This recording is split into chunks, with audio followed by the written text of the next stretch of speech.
My mother says that ever since I visited my first butterfly house, I've been fascinated with butterflies. This past spring, I found the statement to still hold true when I visited the Frida Kahlo Botanical Gardens in Tucson, Arizona. Their whimsical flight has always bewildered me because it seems to be more for show than for function. For my final project in the intersection of biology, art, and technology taught by Donis-Keller, I decided to explore the physics of butterfly flight through kinetic sculpture.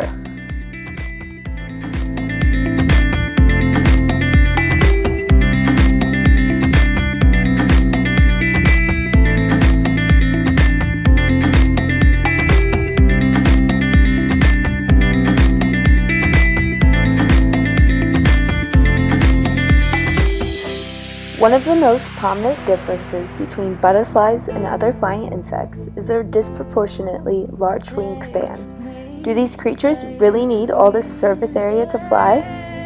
The answer is no. Butterflies are still capable of flight with damaged or half-broken wings. It seems unintuitive that a feature adding to a prey's visibility would increase its fitness, especially since many species' wings are colored conspicuously. The answer is this. Just like a big rudder allows for faster turns on a ship, larger wings allow for a quicker change of direction in butterfly's flight.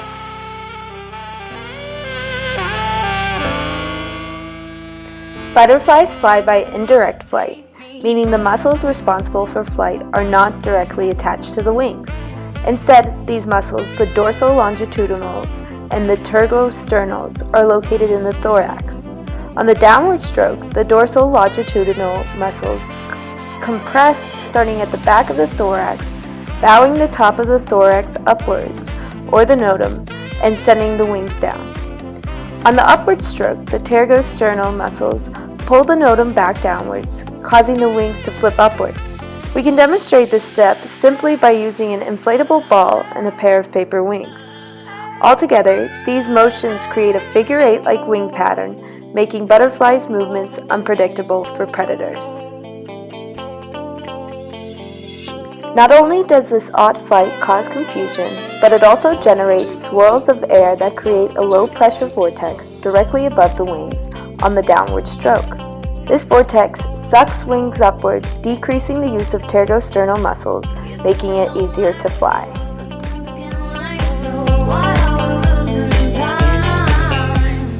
One interesting fact I discovered while researching butterfly flight was that both the butterfly's body angle and wing angle change sinusoidally. After consulting some more experienced mechanical engineering peers, I discovered that I could simulate this pattern using a Scotch yoke, which translates circular motion into lateral motion using a wheel and a piston. My first computer-aided design featured a simple Scotch yoke where the piston was responsible for changing the angle of the butterfly's body. For my second iteration, I designed a complete system including a base for the mechanism and wing. The movement of the body remains the same and fluctuates between 27 and 75 degrees. These numbers did not match those found in a study published by the American Physical Society that I used for much of my research for this project and was something I wanted to fix within my next iteration.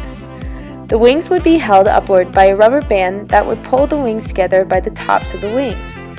They would move by a larger rubber band that would loop around the second wheel and through the bottom of the wings, pulling them downwards as the second wheel's shaft was down and the piston was upwards. I attempted to fabricate the system with PLA and planned on paper macheing and painting the visible parts.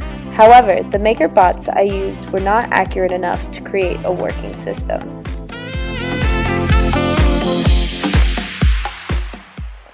For my third iteration, I decided to really focus on the accuracy of the body rotation mechanism.